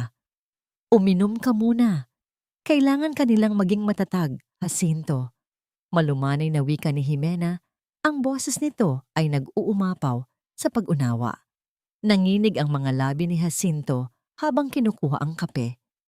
"Paano ako magiging matatag, Panyera, kung ako mismo ang dahilan ng paghihirap nila? Kung hindi lang sana ako naging bulag, kung hindi lang sana ako nagpauto sa matatamis na salita ni Ivana." Hindi hinayaan ni Jimena na kainin ng dilim ang lalaki. Dahan-dahan niyang ibinaba ang kanyang sariling kape at walang pag-aalinlangang ipinatong ang kanyang malambot na kamay sa ibabaw ng magaspang at nakakuyom na kamao ni Jacinto. Ang init ng kanyang palad ay tila isang tahimik na sumpa ng proteksyon. Hindi mo kasalanan ang magtiwala at magmahal, Jacinto. Ang may kasalanan ay ang mga taong gumamit ng pagmamahal mo para saktan ka. Tiningnan ni Jimena ang binata ng diretso sa mga mata. Nandito lang ako. Hindi kita iiwan sa labang ito. Sabay nating babawiin ang kinuha nila sa inyo. Ang mga salitang iyon ay nagpabagal sa rumaragasang takot sa dibdib ni Jacinto. Ibinaling niya ang kanyang paningin sa mga kamay nilang magkahawak. Dahan-dahan, ibinuka niya ang kanyang mga daliri at mahigpit na isiniklop ang mga ito sa mga daliri ni Jimena. Walang mali siya, walang pagnanasa, kundi isang purong koneksyon ng dalawang kaluluwang naghahanap ng sandalan sa gitna ng unos. Ang init ng kanilang mga kamay ay lumikha ng isang nakakapayapang damdamin na nagpatuloy hanggang sa sila ay parehong dalawin ng antok sa malamig na bangko ng pasilyo. Kinaumagahan, ng unang sumikat ang araw, dahan-dahang iminulat ni Mang Erlindo ang kanyang mga mata. Sa kabila ng salamin, nakita niya ang kanyang anak na nakasandal ang ulo sa pader, habang si Jimena naman ay nakahilig sa balikat nito. Mahigpit pa rin ang pagkakawak ng kanilang mga kamay. Isang mahina at payapang ngiti ang gumuhit sa mga tuyong labi ng matanda. Sa wakas, napanatag ang kanyang kalooban dahil alam niyang natagpuan na ng kanyang anak ang isang babaeng totoong magmamahal at mag-aalaga rito. Ang katahimikan ng umaga ay binasag ng magkakasunod na pagyanig ng telepono ni Jimena. Nang basahin niya ang mensahe, agad siyang napabikwas ng bangon na nagpagising din kay Jacinto. Ang lalaking nagpakilalang waiter ay naghihintay sa kanila sa isang tagong bahagi ng paradahan ng ospital. Mabilis nilang pinuntahan ang lugar at natagpuan ang isang binatilyong nakasuot ng itim na sombrero, palingon-lingon at bakas, ang matinding kaba. Nang lumapit sina Jacinto, walang paligoy-ligoy na inilabas ng lalaki ang isang lumang brown envelope mula sa kanyang bag. Ipinagtapat ng waiter na siya ay anak ng kaisa-isang doktor na sumuri at nagsemento sa nabaling braso ni Mang Erlindo noong gabi ng bagyo. Inamin nito na pinagbantaan ni Don Isidro ang kanyang ama na sunugin ang klinika at sakta ng kanilang pamilya kung hindi nila sisirain ang lahat ng medikal na record ng matandang Javier. Ngunit dahil hindi maatim ng konsensya ng doktor ang ginawang pang-aabuso, itinago nito ang orihinal na kopya ng sertipiko bago ito tuluyang lumayo upang magtago. Bago pumanaw ang manggagamot dahil sa sakit, ipinagkatiwala nito ang dokumento sa kanyang anak, naghihintay ng tamang pagkakataon upang ibigay ito sa pamilyang naging biktima ng kawalang katarungan. Panginginig ng mga kamay ang naramdaman ni Jimena habang binubuksan ang envelope. At doon, sa ilalim ng sinag ng araw, lumantad ang isang malinaw na medikal na sertipiko. Nakasaad doon ang kompletong pangalan ni Mang Erlindo, ang eksaktong petsa, kung kailan nadurog ang buto ng kanang kamay nito, at ang pamilyar na pulang selyo ng gobyerno na nagpapatunay na hindi ito maaaring makapirma sa kahit anong legal na dokumento sa araw na inangkin ni na Don Isidro ang lupa. Ang sandatang matagal na nilang hinahanap ay nasa kanilang mga kamay na. Ngunit ang pagdiriwang ng pag-asa ay mabilis na naputol nang dumating ang isang lalaking nakasuot ng uniforme ng kartero. Inabot nito kay Jacinto ang isang makapal na brown envelope na may tatak ng korte. Nang buksan ito ni Jacinto, tila nahinto ang pag-ikot ng kanyang mundo. Isa itong formal na utos mula sa hukuman, isang subpena para sa kasong isinampa ni Ivana. Kasong pagnanakaw ng malaking halaga at pananakit sa asawa. Nakasaad sa dokumento na gaganapin ang huling pagdinig at harapin sa susunod na araw. Sa mismong araw na yun din inaasahang pipirmahan ni Don Isidro ang 1 bilyong pisong kontrata kasama ang mga dayuhang mamumuhunan upang simulan ang pagkuha ng tubig mula sa lupaing inagaw nila. Tumingin si Jacinto sa papel at pagkatapos ay kay Jimena. Ang bigat ng katotohanan ay nakasabit sa itaas ng kanilang mga ulo. Kung matatalo sila sa pagdinig bukas, tuluyang mabubulok sa kulungan si Jacinto at ang lupang nag-iisang pamana ng kanyang mga ninuno ay tuluyan ng mawawasak. Ang huling laban ay nakatakda na at ang bawat desisyon ay magdidikta kung katarungan ba o kapangyarihan ang mananaig. Ang lamig ng hanging nanggagaling sa mga lagusan ng aircon sa loob ng silid ng husgado ay tila humahalik sa balat ni Jacinto, ngunit hindi nito mapawi ang init ng tensyong namamayani sa pagitan ng mga taong naroroon. Nakaupo sa kabilang panig ng mahabang mesa si Don Isidro at Ivana. Kapwa nakasuot ng mga mamahaling damit na tila baluti nila laban sa katotohanan. Sa tabi nila ay si Rogelio na hindi mapakali sa kanyang kinauupuan, ang kanyang mga mata ay pabalik-balik sa pintuan at sa kisame, iniiwasang magtagpo ang kanilang paningin ni Jacinto. Your Honor, we have all the documents to prove that Mr. Javier here is nothing but a gold digger and a violent husband. Ang panimula ng abogado ni Ivana, ang tinig ay puno ng pekeng kumpiyansa. Nagnakaw siya ng malaking halaga bago siya tumakas at sinaktan pa ang asawa niya nang mahuli siya. Nagpahid ng pekeng luha si Ivana gamit ang isang mamahaling panyo. I loved him, Your Honor. Ibinigay ko ang lahat. Pero pera lang pala ang habol niya sa akin at sa pamilya ko. Maging ang lupa ng mga magulang niya, siya mismo ang nagmakaawa sa akin na bilhin namin para lang may panggastos siya sa kanyang bisyo sa Maynila. Witness namin si Mr. Rogelio dito, ang matalik na kaibigan ng kanyang ama.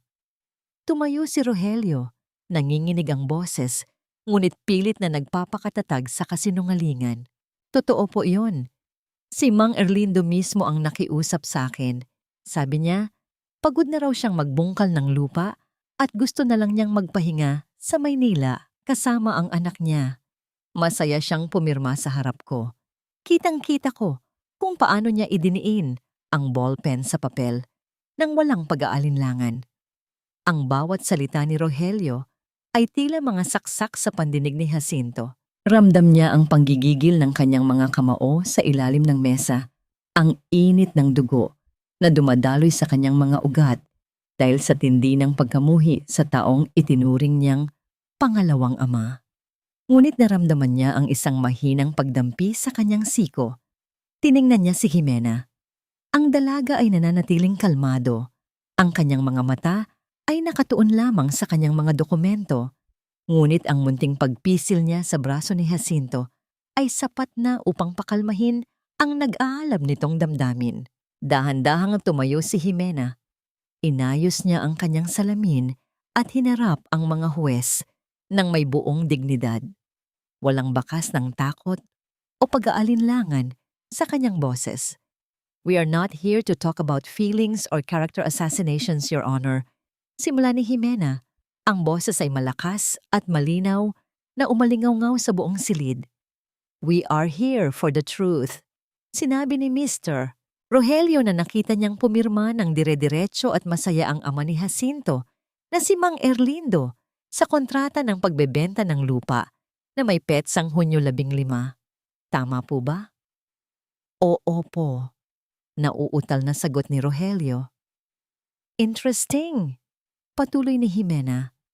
Because according to this original medical record from the Provincial Health Unit, noong Hunyo 10, 5 araw bago ang sinasabing pirmahan, ang kanang kamay ni Mang Erlindo ay nadurog at naging paralisado dahil sa isang aksidente sa bagyo.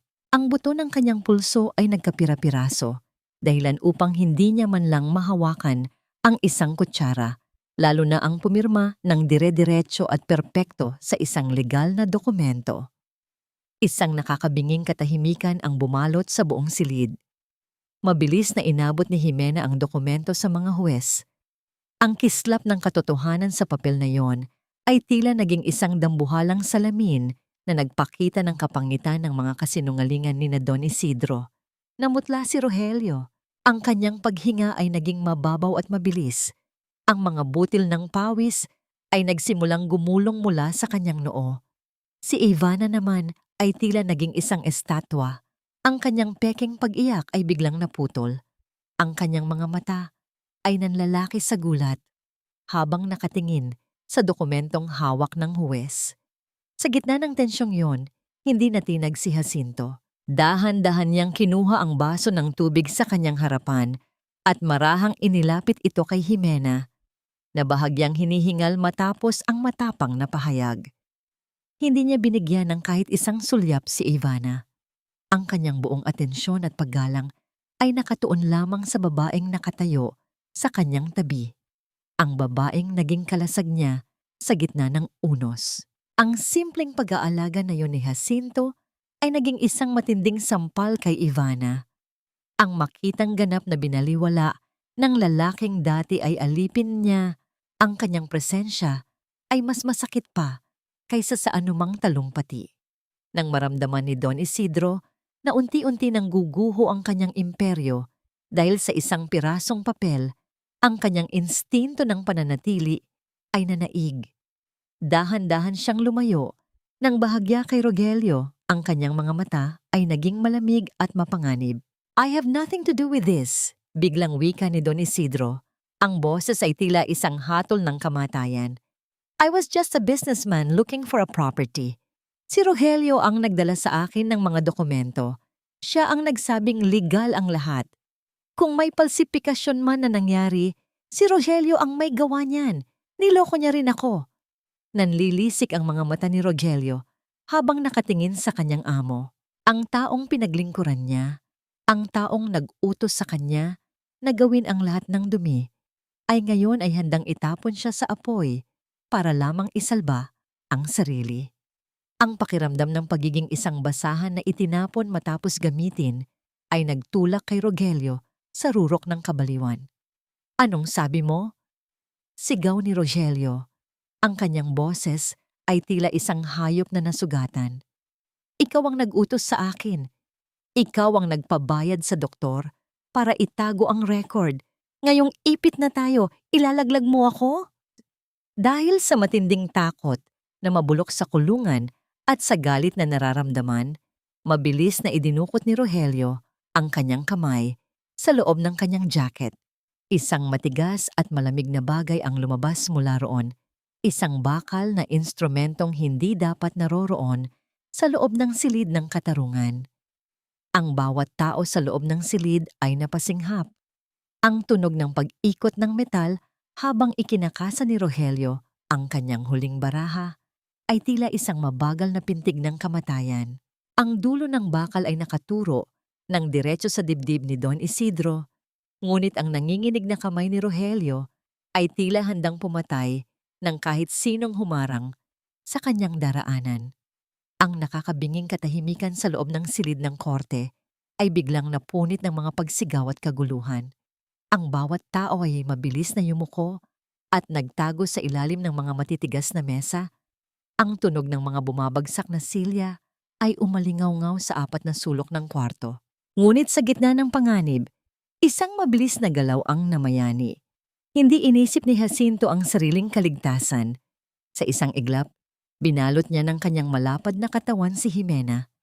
Itinulak ang dalaga sa ilalim ng matibay na kahoy na mesa at nagsilbing kalasag nito laban sa anumang panganib na magmumula sa nanginginig na kamay ni Rogelio. "Ikaw ang pumatay sa dangal ko, Isidro.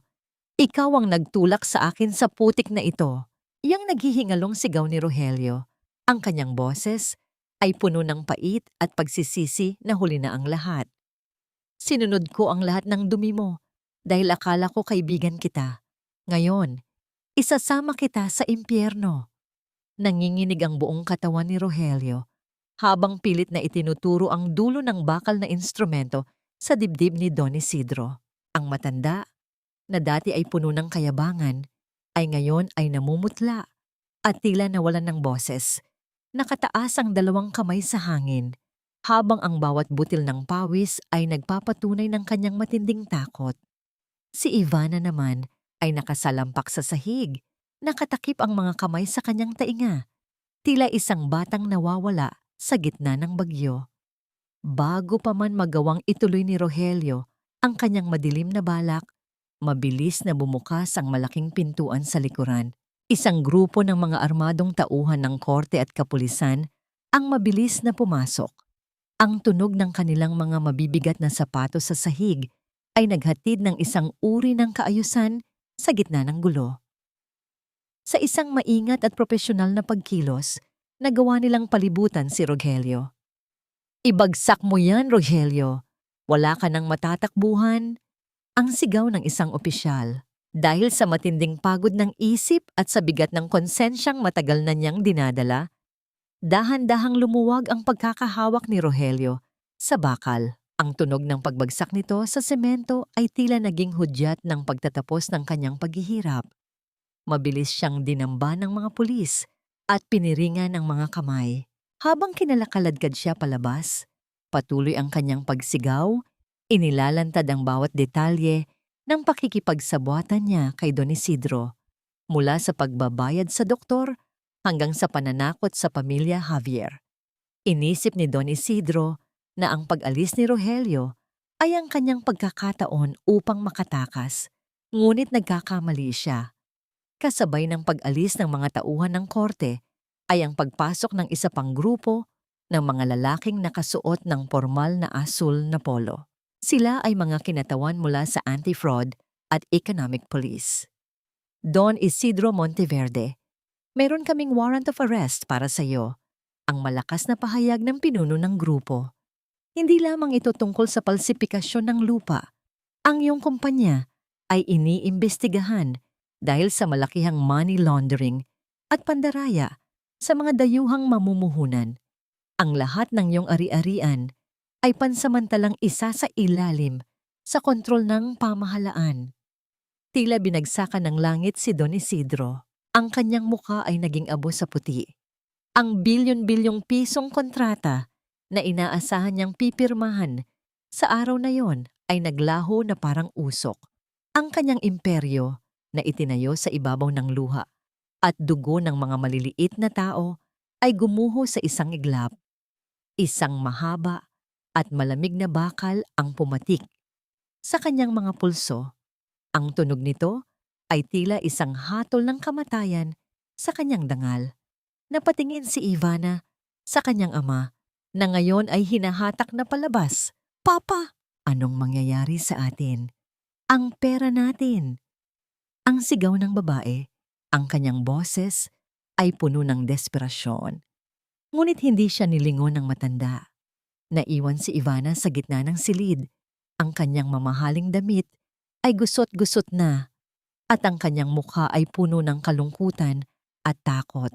Ang lahat ng karangyaan, ang lahat ng kapangyarihan na ginamit niya upang hamakin ang ibang tao ay wala na. Siya ngayon ay isa na lamang anak ng isang kriminal, walang pera at walang kaibigang sasandalan. Dahan-dahang tumayo si Jacinto at tinulungan si Jimena na makatayo mula sa ilalim ng mesa. Pinagpaga ni Jacinto ang alikabok sa balikat ng abogado. Ang kanyang mga mata ay nagtatanong kung maayos lang ba ito. Tumango si Jimena, isang mahinang ngiti ang gumuhit sa kanyang mga labi sa kabila ng kaba. Nang mapansin ni Ivana na maglalakad na palabas ang dalawa, mabilis siyang humarang. Ang kanyang mga mata ay nanlilisik pa rin sa inggit at galit, ngunit may halong pagmamakaawa. "Jacinto, huwag mo akong iwan ng ganito. Ako pa rin ang asawa mo.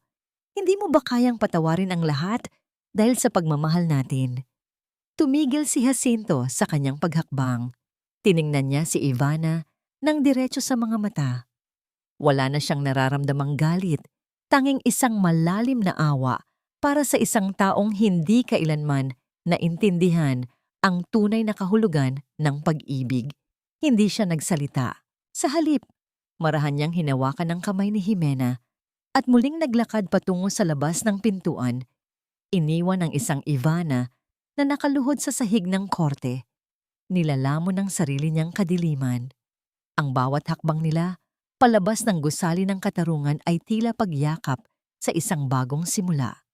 Ang sikat ng araw sa labas ay tila mas maliwanag kaysa sa dati. Ngunit habang naglalakad sila, patungo sa sasakyan, isang pamilyar na kaba ang naramdaman ni Jacinto sa kanyang dibdib.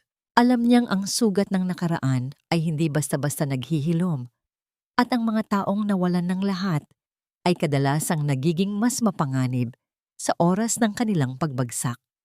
Ang bawat patak ng ulan na humahamas sa bagong pinturang bubong ng bahay sa Iloilo ay tila isang malungkot na himig na sumasabay sa malamig na simoy ng hangin. Isang buwan na ang nakalipas mula nang maipanalo nila ang kaso, at ang katahimikan ng gabi ay nagbibigay ng pagkakataon kay Jacinto na pagmasdan ang bunga ng kanyang pakikipaglaban. Ang lupaing dati ay tuyot at puno ng kalawang ay unti-unti nang nabubuhay muli. Ngunit sa gitna ng kapayapaang ito, isang anino ang nananatiling naghihintay sa labas ng mataas na bakod na bakal. Sa ilalim ng malakas na buhos ng ulan, nakatayo ang isang babaeng tila isang basang sisiw. Wala na ang mamahaling sako, wala na ang kumikislap na alahas, at wala na ang mapagmataas na tingin. Si Ivana ay nakasuot na lamang ng isang manipis at maruming blusa. Ang kanyang buhok ay nakadikit sa kanyang maputlang pisngi, at ang kanyang mga mata ay puno ng desperasyon. Nang makita niyang lumabas si Jacinto dala ang isang itim na payong, mabilis siyang lumapit at kumapit sa malamig na rehas ng gate. Ang kanyang mga daliri ay nanginginig sa lamig. "Jacinto! Sinta! Alam kong nandyan ka. Parang awa mo na. Pakinggan mo ako." Ang paos at nanginginig na sigaw ni Ivana. Ang bawat salita ay pilit na lumalabas sa kanyang nanginginig na mga labi. "Nawala na ang lahat sa akin. Si Papa ay nasa kulungan. Ang mga ari-arian namin ay kinuha ng gobyerno. Wala na akong matuluyan pero alam ko, mahal mo pa rin ako. Ginawa ko lang naman ang lahat ng yun dahil gusto kong maging matagumpay tayo. Para sa atin ang lahat ng yun, Jacinto." Huminto si Jacinto sa tapat ng gate, ngunit hindi niya ito binuksan. Nanatili siyang nakatayo sa ilalim ng kanyang payong. Pinagmamasdan ang babaeng dati ay itinuring niyang mundo. Naramdaman niya ang hapdi ng alaala ng mga sampal at panlalait nito. Ngunit mas nanaig ang isang malalim na pagkaunawa. Ang babaeng nasa harapan niya ay hindi nagbago. Sinusubukan pa rin siyang paikutin nito gamit ang matatamis na salita ng kasinungalingan. "Hindi para sa atin ang ginawa mo, Ivana. Para sa sarili mo lang ang lahat ng yon." Malamig at may paninindigang wika ni Jacinto. Ang bawat salita ay tila isang pader na hindi na kayang tibagin. "Hindi mo ako minahal. Minahal mo lang ang pakiramdam na mayroon kang kontrol sa isang taong handang ibigay ang lahat sa iyo. Minahal mo ang kapangyarihang saktan ako at ang pamilya ko dahil alam mong hindi ako lalaban. Pero tapos na ang panahong iyon. Ang Jacinto na kilala mo ay matagal nang pinatay ng kasakiman mo. Hindi totoo yan. Patawarin mo ako, Jacinto. Magmamakaawa ako. Luluhod ako rito sa putikan hanggang sa bumalik ka sa akin." Hagulhol ni Ivana. Ang kanyang katawan ay tuluyan nang bumigay at napaluhod sa maputik na semento sa labas ng bakod. "Wala akong mapupuntahan. Ikaw na lang ang meron ako." Huminga ng malalim si Jacinto. Ang init ng kanyang paghinga ay lumikha ng isang manipis na usok sa malamig na hangin. Tiningnan niya ang babaeng nakaluhod sa putik. Isang larawan ng isang taong anuman ang yaman ay nananatiling mahirap ang kaluluwa. "May mapupuntahan ka, Ivana. Bumalik ka sa Maynila at harapin mo ang mga pagkakamali mo. Magtrabaho ka ng marangal tulad ng ginagawa ng mga taong hinamak mo noon." Ang huling payo ni Jacinto. Ang lupang ito ay sagrado. Dito nakatira ang mga taong marunong magmahal ng totoo. At sa lupang ito, wala nang lugar para sa mga taong ang tanging alam ay manira at manggamit.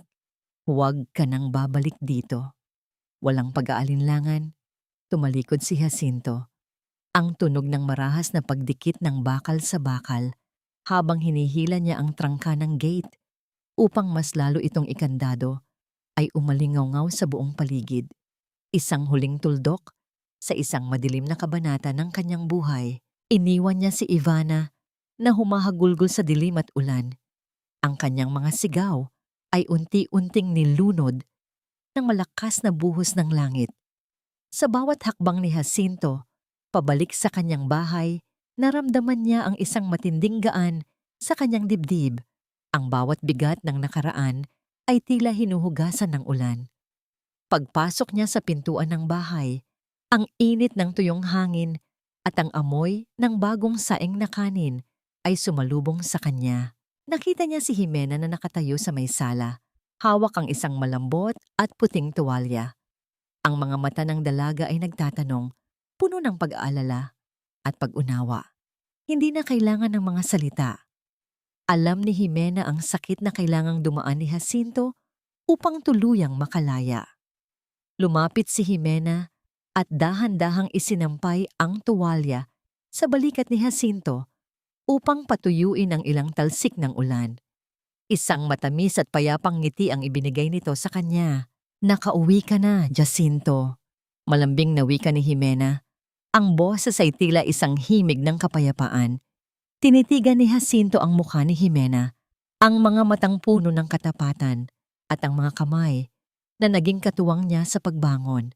Dahan-dahan niyang inabot ang mukha ng dalaga. Ang kanyang mga daliri ay marahang humaplos sa pisngi nito. Sa ilalim ng malambot na liwanag ng lampara, dahan-dahang iniyuko ni Jacinto ang kanyang ulo at idinampi ang isang napakagaan at puno ng paggalang na halik sa noo ni Jimena. Ang init ng kanyang mga labi sa balat ng dalaga ay naging isang tahimik na sumpa na mula sa araw na ito, ang kanyang pagmamahal ay hindi na muling magiging isang bilangguan, kundi isang malayang tahanan. Oo, Panyera, nandito na ako. At hinding-hindi na ako aalis. Bulong ni Jacinto habang ang kanilang mga anino ay nagsasama sa gitna ng silid, malayo sa ulan, malayo sa puot at ganap na nakayakap sa isang bagong bukas. Isang taon ang mabilis na lumipas na tila isang ilog na humuhugas sa bawat bakas ng putik at pait ng nakaraan. Ang sikat ng araw sa Iloilo ay tila mas banayad na ngayon. Bumabalot sa lunti ang bukirin na dati ay pinabayaan at pinatuyo ng kasakiman. Ang bawat dahon ng palay at ang bawat patak ng tubig mula sa malinis na balon ay naging saksi sa muling pagkabuhay ng dangal ng pamilya Javier. Sa gitna ng malawak na bakuran, nakatayo ang isang estruktura na nagsisilbing paalala ng kanilang pinagdaanan. Ang dating madilim at kinakalawang na kulungan ng manok ay hindi giniba ni Jacinto.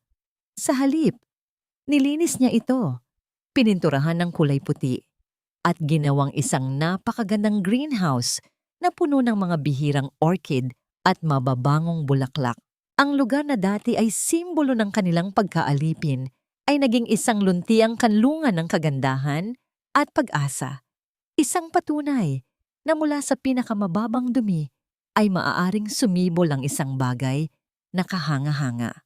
Nakaupo sina Mang Erlindo at Aling Erlina sa malapad na balkonahe ng kanilang bagong bahay. Wala na ang panginginig ng kanilang mga kamay dahil sa takot. Ang tanging nararamdaman nila ngayon ay ang init ng pagmamahal ng kanilang anak. Maaliwalas ang kanilang mga mukha. Ang bawat kulubot sa kanilang balat ay tila mga guhit ng karunungan sa halip na mga peklat ng paghihirap. Pinagmamasdan nila si Jacinto na abala sa pagdidilig ng mga halaman. Ang kanyang bawat kilos ay puno ng kapayapaan.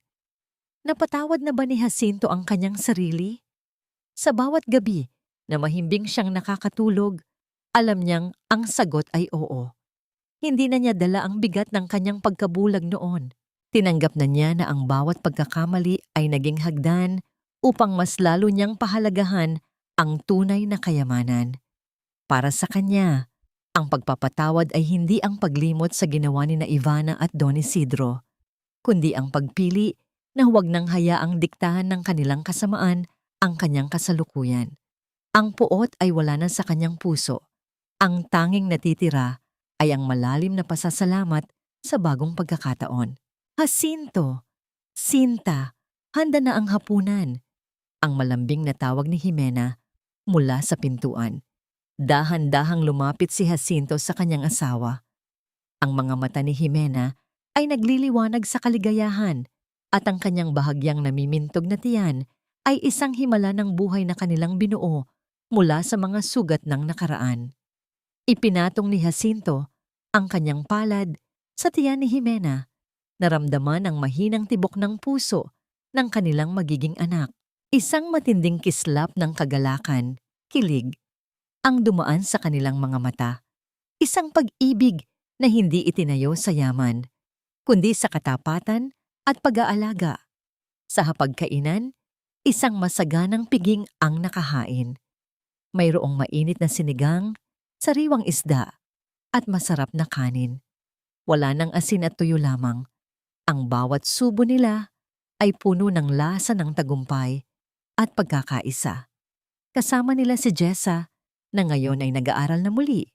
Ang kanyang tawanan ay nagbibigay ng buhay sa buong bahay. Habang pinagmamasdan ni Jacinto ang kanyang pamilya, isang huling pag-iisip ang bumalot sa kanyang diwa. Ang tunay na yaman ng isang tao ay hindi nasusukat sa kislap ng diamante o sa kapal ng tseke sa bangko.